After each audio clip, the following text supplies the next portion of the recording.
Assalamualaikum warahmatullahi wabarakatuh. Kami dari kelompok 1 Manajemen Strategi. Di sini kami ingin mempresentasikan tentang pengukuran internal.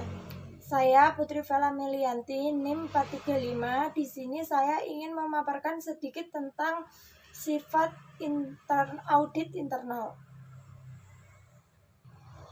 Internal audit atau disebut juga dengan audit internal itu merupakan penilaian terhadap kenaikan independen, objektif, dan kegiatan konsultasi yang dibuat sebagai penambahan nilai dan peningkat organisasi operasi. Audit internal ini bisa sebagai pendukung suatu organisasi untuk mencapai tujuannya dengan membawa pendekatan yang sistematis dan disiplin dalam evaluasi dan peningkatan efektivitas proses manajemen risiko, pengendalian, dan tata kelola suatu perusahaan. Nah, untuk setiap perusahaan itu memiliki kekuatan dan kelemahan di area-area tertentu. Tidak ada perusahaan yang memiliki kekuatan dan kelemahan di semua area. Kekuatan perusahaan tidak dapat dengan mudah disesuaikan atau ditiru dengan pesaingnya. Hal tersebut dinamakan dengan kompetensi khusus. Membangun keunggulan bersama melibatkan pengambilan keuntungan atas kompetensi khusus. Strategi dirancang untuk mengembangkan kelemahan perusahaan dan menjadikan sebagai kekuatan. Untuk proses dalam melakukan audit internal, itu sama halnya dengan proses dalam melakukan audit eksternal, yaitu manajer dan karyawan itu harus ikut andil dalam menentukan kekuatan dan kelemahan suatu perusahaan. Nah, audit internal itu mensyaratkan pengumpulan dan asimilasi informasi mengenai manajemen, pemasaran, keuangan, dan akuntansi, produksi, dan operasi dan SIM perusahaan, sehingga kekuatan dan kelemahan perusahaan yang paling penting dapat ditentukan secara kolektif. Dibandingkan dengan audit eksternal, proses melakukan audit internal itu memberikan lebih banyak kesempatan kepada partisipan agar memahami bagaimana pekerjaan departemen dan divisi mereka sesuai dengan keseluruhan organisasi. Hal ini merupakan keuntungan besar karena manajer dan karyawan melakukan dengan lebih baik ketika mereka memahami bagaimana pekerjaan mereka memengaruhi area dan aktivitas lain dari perusahaan. Contohnya, ketika manajer dan pemasaran produksi mendiskusikan bersama isu terkait kekuatan dan kelemahan internal, mereka akan mendapatkan apresiasi yang baik akan isu, permasalahan, kepentingan, dan kebutuhan dari semua area-area fungsional dalam organisasi yang tidak menggunakan manajemen strategi. Pemasaran, keuangan, dan manufaktur seringkali tidak berinteraksi dengan satu dan yang lainnya secara signifikan. Melakukan audit internal itu merupakan cara yang penting atau forum untuk meningkatkan proses komunikasi dalam organisasi atau perusahaan. Komunikasi mungkin kata yang paling penting dalam manajemen. Nah, dalam melakukan audit internal itu dibutuhkan pengumpulan, asimilasi, dan evaluasi informasi mengenai operasi perusahaan. Manajemen strategi itu merupakan proses interaktif yang membutuhkan koordinasi yang efektif antara manajer, pemasaran, keuangan, dan akuntansi, produksi, dan operasi, R&D, serta SIM. Walaupun proses manajemen strategi dipantau oleh para pembuat strategi, kesuksesan mensyaratkan manajer dan karyawan dari semua area fungsional bekerja sama untuk memberikan ide dan informasi. Manajer keuangan, contohnya mungkin perlu membatasi Membatasi jumlah opsi yang tersedia untuk manajer operasi atau manajer R&D dapat mengembangkan produk, sehingga manajer pemasaran perlu menetapkan tujuan yang lebih tinggi. Kunci kesuksesan organisasi atau perusahaan adalah koordinasi yang efektif dan kesepahaman di antara manajer dari semua dan fungsional bisnis. Lewat peningkatan dalam melakukan audit manajemen strategi, manajer dan departemen dan divisi yang berada di perusahaan berusaha untuk memahami sifat dan efek keputusan di semua area fungsional di perusahaan mereka. Pengetahuan dari hubungan-hubungan ini penting untuk membuat tujuan dan strategi secara efektif. Kegagalan untuk menyadari dan memahami hubungan di antara fungsi-fungsi perusahaan dapat menjadi sangat merugikan bagi manajemen strategi, dan jumlah hubungan-hubungan ini yang harus dikelola meningkatkan secara dramatis sesuai dengan ukuran perusahaan. Keragaman organisasi nirlaba biasanya tidak meletakkan dasar yang cukup pada hubungan di antara fungsi-fungsi tersebut. Beberapa perusahaan itu menempatkan dasar yang terlalu besar pada suatu fungsi dan biaya di fungsi-fungsi lainnya. Untuk analisis rasio keuangan, memberi contoh kerumitan hubungan dan antara area-area fungsional bisnis, penurunan rasio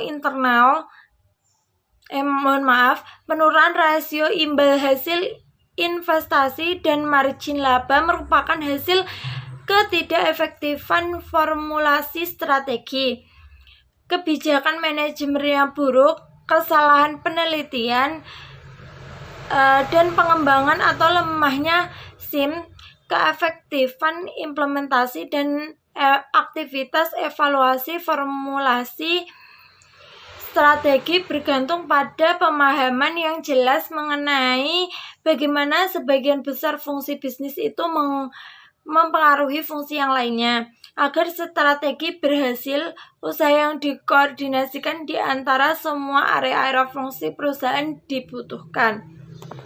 Sekian dari saya, kurang lebihnya mohon maaf. Sekian. Untuk materi selanjutnya akan dilanjutkan oleh teman saya. Terima kasih. Assalamualaikum warahmatullahi wabarakatuh. Perkenalkan, saya Lailatul Khairunikmah. Di sini saya akan melanjutkan materi yang selanjutnya mengenai tinjauan berbasis sumber daya. Pendekatan tinjauan berbasis sumber daya atau Research Based View atau disingkat dengan RBV menyatakan bahwa beberapa sumber daya internal lebih penting bagi perusahaan dibandingkan faktor-faktor eksternal dalam mencapai dan melanjutkan keunggulan bersaing.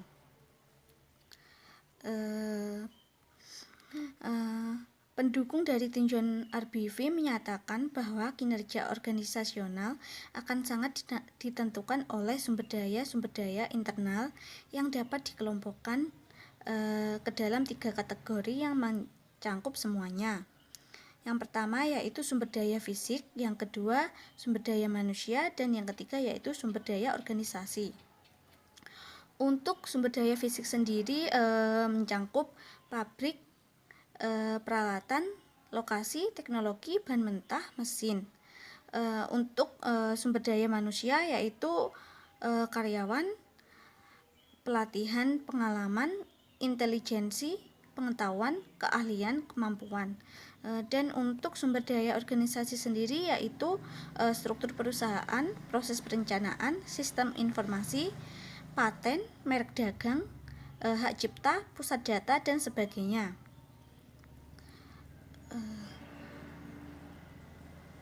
Agar sumber daya bernilai, sebaiknya harus yang pertama harus langka, yang kedua sulit untuk ditiru, dan yang ketiga tidak dengan mudah diganti. Hal-hal ini seringkali disebut dengan indikator empiris. 3 karakteristik sumber daya ini memungkinkan perusahaan untuk mengimplementasikan strategi yang meningkatkan efisiensi dan efektivitas dan menghasilkan keunggulan bersaing dan berkelanjutan. Semakin banyak sumber daya yang langka, tidak dapat ditiru dan tidak dapat diganti, maka semakin kuat keunggulan bersaing perusahaan dan semakin lebih bertahan lama. Sumber daya yang langka adalah sumber daya yang tidak dimiliki perusahaan lain. Materi selanjutnya yaitu mengintegrasikan strategi dan budaya. Budaya organisasi dapat didefinisikan sebagai pola perilaku yang telah dikembangkan oleh organisasi saat organisasi tersebut belajar untuk menyelesaikan permasalahan, adaptasi eksternal, dan integrasi internal, dan telah bekerja cukup baik untuk dianggap sahih untuk diajarkan kepada anggota baru sebagai cara yang benar dalam memahami, memikirkan, dan merasakan.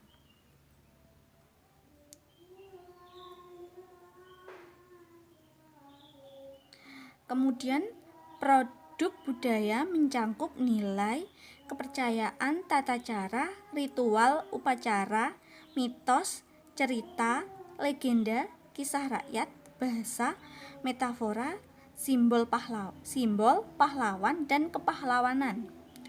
Produk-produk atau dimensi-dimensi yang dapat digunakan para penyusun strategi untuk mempengaruhi dan mengarahkan formulasi, implementasi, evaluasi strategi. Budaya organisasi sebanding dengan kepribadian individu dalam arti bahwa tidak ada organisasi yang memiliki budaya yang sama. Jadi setiap perusahaan memiliki budaya organisasinya sendiri-sendiri. Jadi tidak bisa disamakan antara budaya organisasi perusahaan satu dengan perusahaan lainnya. Contohnya di Google, budayanya bersifat informal. Karyawan didorong untuk berkeliling ruangan menggunakan skuter yang disediakan dan bertukar pikiran di papan tulis publik yang disediakan dimanapun. Berbanding dengan budaya di Procter & Gamble atau P&G yang sangat kaku, sehingga karyawan secara bercanda mengatakan bahwa mereka proctoids. Karena perbedaan ini, dua perusahaan menukar karyawan mereka dan berpartisipasi pada sesi pelatihan staf satu sama lain. Karena P&G menghabiskan lebih banyak uang pada iklan dibandingkan perusahaan lain, dan Google ingin melebihi beban iklan tahunan P&G yaitu sebesar 8,7 miliar. P&G menyadari bahwa generasi selanjutnya dari pelanggan yang menggunakan deterjen, tisu toilet, dan krim wajah menghabiskan lebih banyak waktu online dibandingkan menonton televisi.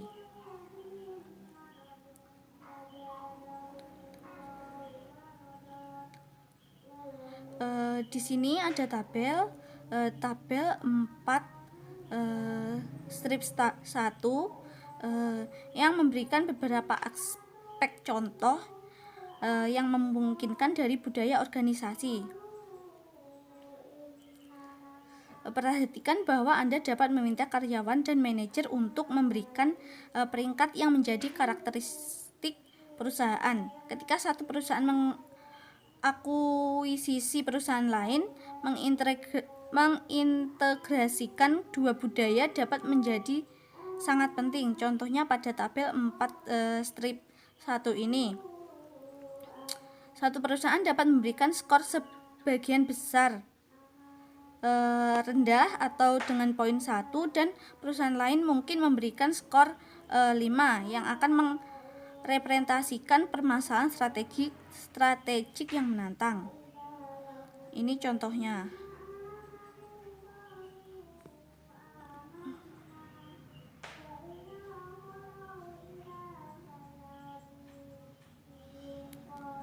Budaya organisasi secara signifikan mempengaruhi keputusan bisnis dan kemudian harus dievaluasi selama audit manajemen strategik intern. Jika strategi dapat mengambil keuntungan atas kekuatan budaya seperti etika kerja yang kuat dan kepercayaan etis yang tinggi, maka manajemen seringkali akan bergerak dan dengan mudah mengimplementasikan perubahan. Namun jika budaya perusahaan tidak mendukung, perubahan strategik dapat menjadi tidak efektif atau bahkan kontraproduktif. Budaya perusahaan dapat menjadi berlawanan dengan strategi baru, dengan hasilnya yang akan membingungkan dan disorientasi.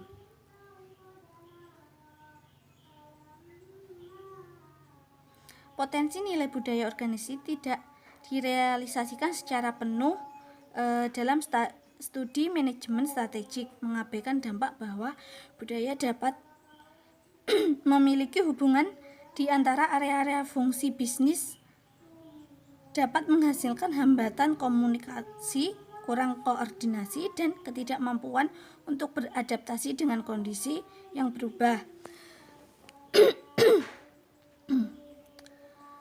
Kekuatan dan kelemahan internal berkaitan dengan budaya perusahaan dan terkadang tidak terlihat karena sifat interfungsional dari fenomena ini. Hal ini penting bagi para pembuat strategi untuk memahami perusahaan mereka sebagai sistem sosial budaya. Kesuksesan sering kali ditentukan oleh hubungan antara strategi dan budaya perusahaan. Assalamualaikum warahmatullahi wabarakatuh. Saya Robeniah NIM 074. Di sini saya akan menjelaskan manajemen. Fungsi manajemen terdiri atas 5 aktivitas dasar. Yang pertama, perencanaan, pengorganisasian, permotivasian, penempatan karyawan, dan pengendalian. Yang pertama adalah perencanaan. Perencanaan adalah proses di mana salah satu menentukan apakah akan mencoba sebuah tugas, mencari cara yang paling efektif dalam mendapatkan tujuan yang diharapkan, dan bersiap untuk menghadapi kesulitan yang tidak diharapkan dengan sumber daya yang mencukupi. Perencanaan adalah proses awal yang dilakukan individu atau bisnis agar dapat mengubah mimpi kosong menjadi pencapaian. Perencanaan memungkinkan seseorang untuk menghindari jebakan pekerjaan yang terlalu keras, namun hanya meraih sedikit pencapaian. Selanjutnya, yang kedua, pengorganisasian. Tujuan pengorganisasian adalah untuk mencapai usaha yang terkoordinasi dengan mendefinisikan hubungan pekerjaan dengan otoritas. Pengorganisasian berarti menentukan siapa yang melakukan apa dan siapa yang melaporkan kepada siapa. Fungsi pengorganisasian manajemen dapat dilihat dari 3 aktivitas yang berurutan. Yang pertama, pemecahan tugas menjadi pekerjaan, mengombinasikan pekerjaan untuk membantu departemen-departemen, dan mendelegasikan kewenangan. Pembagian tugas dalam pekerjaan membutuhkan pengembangan deskripsi pekerjaan dan spesifikasi pekerjaan. Selanjutnya yang ketiga, permotivasian. Permotivasian dapat didefinisikan sebagai proses memengaruhi orang untuk melayani tujuan khusus. Motivasi menjelaskan mengapa beberapa orang bekerja sangat keras dan yang tidak. Tujuan, strategi, dan kebijakan memiliki sedikit kesempatan untuk sukses jika karyawan dan manajer tidak termotivasi untuk mengimplementasikan strategi setelah diformulasikan. Fungsi pemotivasian manajemen mencakup paling tidak 4 komponen utama, yaitu kepemimpinan, dinamika kelompok, komunikasi, dan perubahan organisasi. Ketika manajer dan karyawan perusahaan berusaha untuk mendapatkan level tinggi dalam produktivitas, hal ini mengindikasikan bahwa para penyusun strategi perusahaan adalah pemimpin yang baik. Pemimpin yang baik menentukan hubungan dengan bawahan, berempati dengan kebutuhan dan kekhawatiran mereka, membuat contoh yang baik, dapat dipercaya, dan adil. Selanjutnya yang keempat yaitu penempatan karyawan. Fungsi manajemen penempatan karyawan atau disebut juga manajemen personalia atau manajemen sumber daya manusia mencakup aktivitas-aktivitas seperti perekrutan, wawancara, pengujian, seleksi, orientasi, pelatihan, pengembangan, pemberian perhatian, evaluasi, penghargaan, pendisiplinan, promosi, pemindahan, penurunan, dan pemberhentian karyawan, juga pengelolaan hubungan serikat pekerja.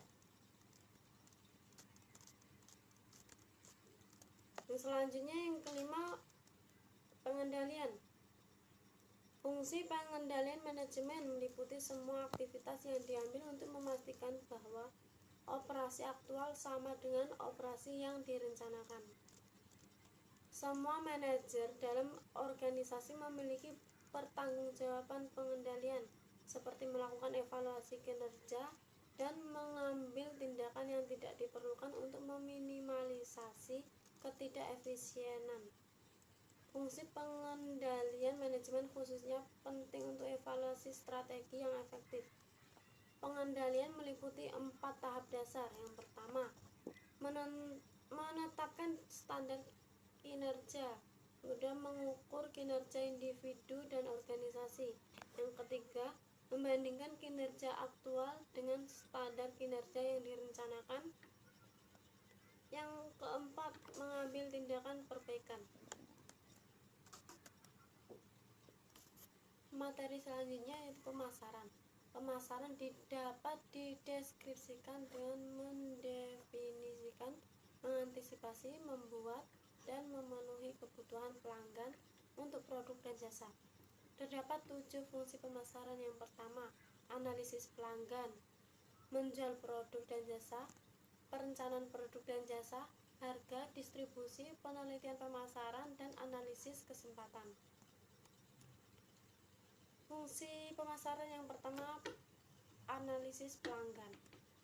Analisis pelanggan, pengujian dan pengevaluasian keinginan, hasrat, dan kebutuhan pelanggan melibatkan pengadministrasian survei pelanggan, menganalisis informasi konsumen, mengevaluasi strategi posisi pasar, mengembangkan profil pelanggan, dan menentukan strategi segmentasi pasar yang optimal.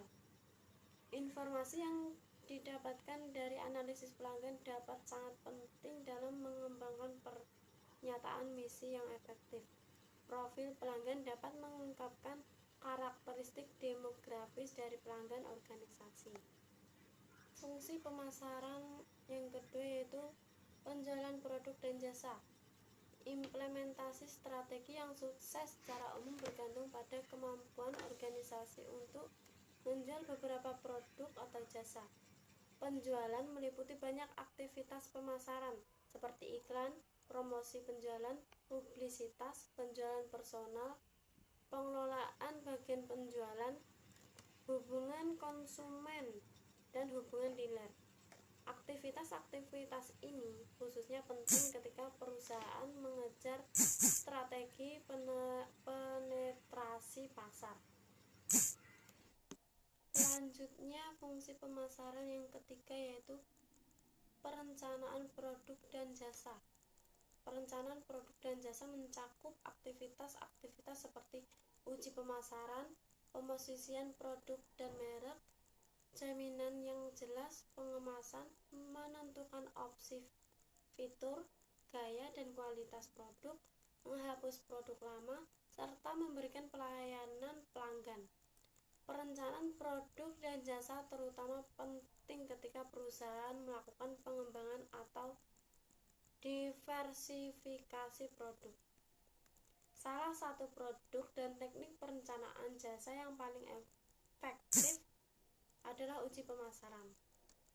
Uji pasar memungkinkan organisasi untuk menguji rencana pemasaran alternatif dan untuk memprediksi penjualan di masa yang akan datang atau produk baru. Dalam melakukan proyek uji pasar, organisasi harus memutuskan seberapa banyak kuota yang dicakup, seberapa lama akan mengadakan uji, informasi apa yang akan dikumpulkan selama pengujian, dan tindakan apa yang diambil setelah pengujian usai. Selanjutnya, fungsi pemasaran yang kelima.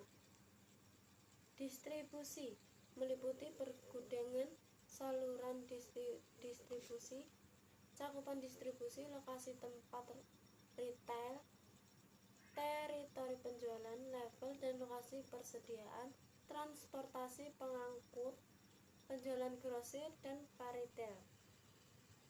Sebagian besar produsen hari ini tidak menjual barang mereka secara langsung ke konsumen. Berbagai entitas pemasaran bertindak sebagai intermediary. Mereka menjelma menjadi sejumlah nama seperti grosiran, retail, broker, fasilitator, agen, vendor, atau distributor sederhana. Distribusi menjadi penting ketika perusahaan berusaha untuk mengimplementasikan pengembangan pasar atau strategi integrasi ke depan. Beberapa keputusan yang paling kompleks dan menantang yang dihadapi perusahaan adalah masalah distribusi produk. Intermediari ada dalam ekonomi kita karena banyak produsen kekurangan sumber daya keuangan dan keahlian untuk melakukan pemasaran langsung. Pabrik yang dapat menjual secara langsung ke publik seringkali mendapatkan imbal hasil yang lebih besar dengan berekspansi dan meningkatkan kegiatan produksi mereka. Fungsi pemasaran yang ke-6 selanjutnya, riset pemasaran. Riset pemasaran adalah pengumpulan, pencatatan, penganalisisan data sistematik mengenai permasalahan yang terkait dengan pemasaran barang dan jasa. Penelitian pemasaran dapat membuka kekuatan dan kelemahan penting, dan peneliti pemasaran menggunakan berbagai skala, instrumen, prosedur, konsep, dan teknik untuk mengumpulkan informasi. Aktivitas penelitian pemasaran mendukung semua fungsi bisnis organisasi. Dan fungsi yang terakhir, fungsi pemasaran yang ketujuh, yaitu analisis biaya atau manfaat yang melibatkan pengukuran biaya, keuntungan, dan risiko yang terkait dengan keputusan pemasaran. Ada 3 langkah yang disyaratkan untuk melakukan analisis biaya. Yang pertama, menghitung total biaya yang terkait dengan keputusan. Yang kedua, mengestimasi total manfaat dari keputusan. Dan yang terakhir, ketiga, membandingkan total biaya dengan total keuntungan. Ketika manfaat yang diharapkan melebihi total biaya, konsumen menjadi lebih atraktif. Terkadang variabel-variabel yang termasuk dalam analisis biaya tidak dapat dihitung atau bahkan diukur. Namun, biasanya estimasi yang beralasan dapat dibuat agar analisis dapat dilakukan.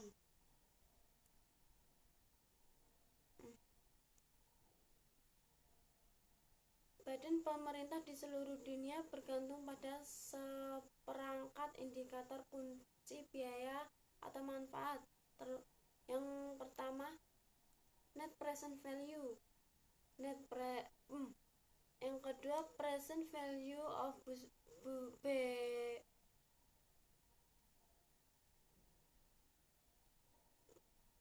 Badan pemerintah di seluruh dunia bergantung pada seperangkat indikator kunci biaya manfaat. Yang pertama, net present value. Yang kedua, present value of benefit. Yang ketiga, present value of cost. Yang keempat, benefit cost ratio. Benefit cost ratio. Yang kelima, net benefit. Yang keenam, NPV _K, atau di manakah adalah level dana yang tersedia.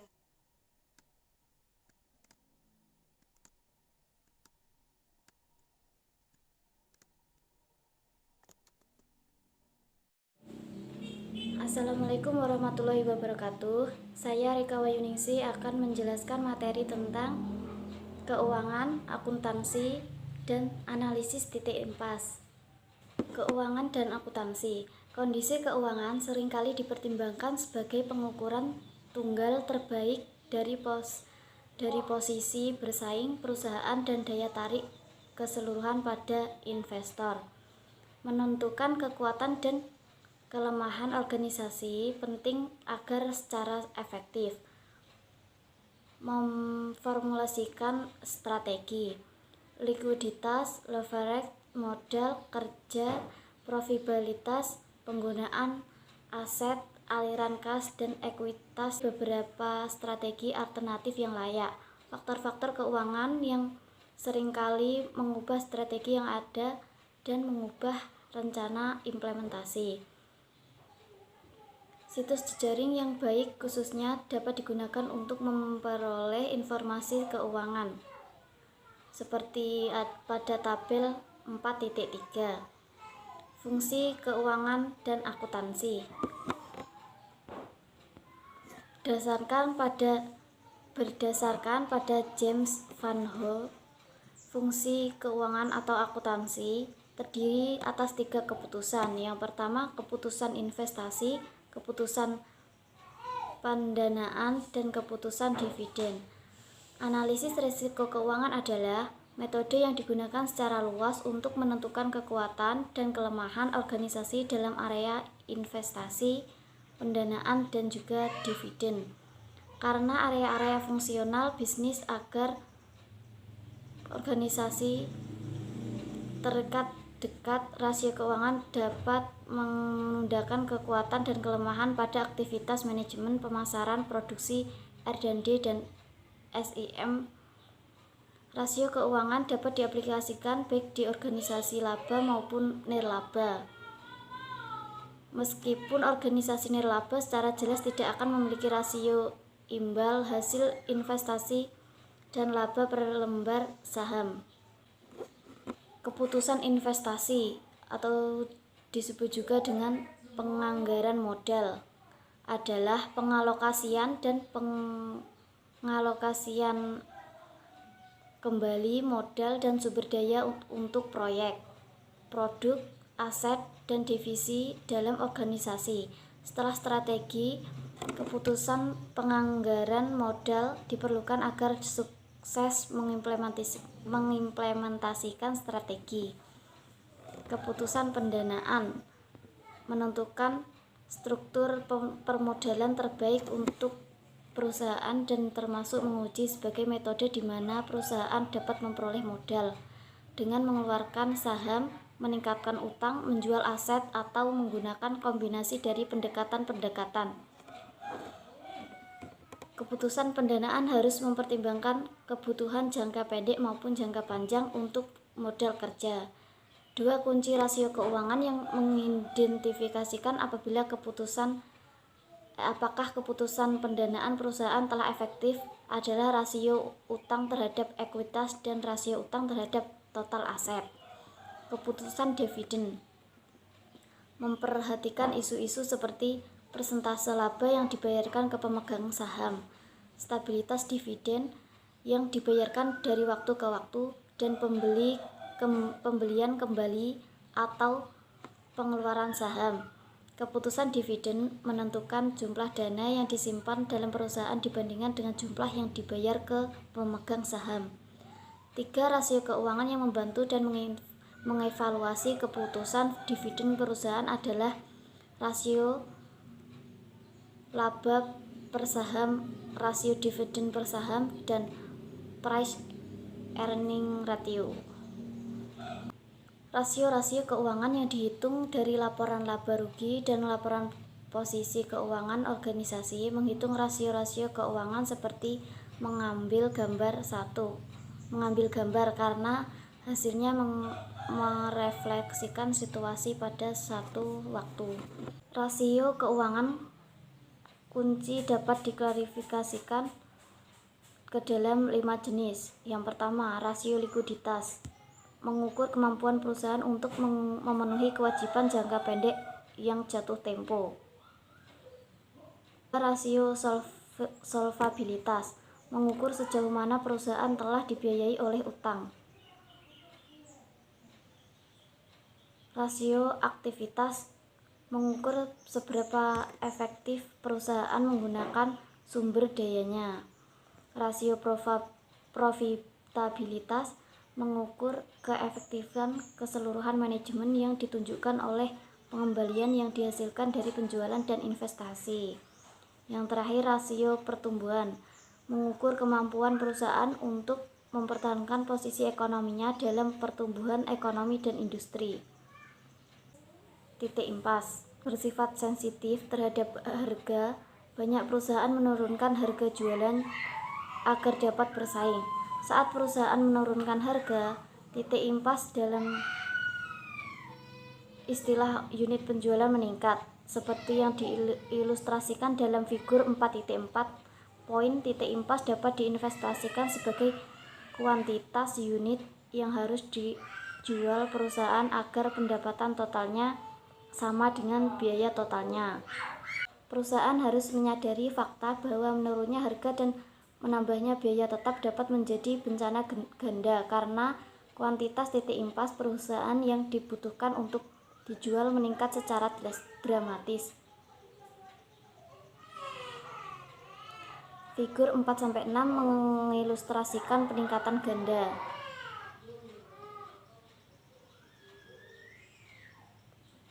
Beberapa strategi yang dapat secara dramatis menguntungkan atau merugikan kondisi keuangan karena konsep analisis titik impas.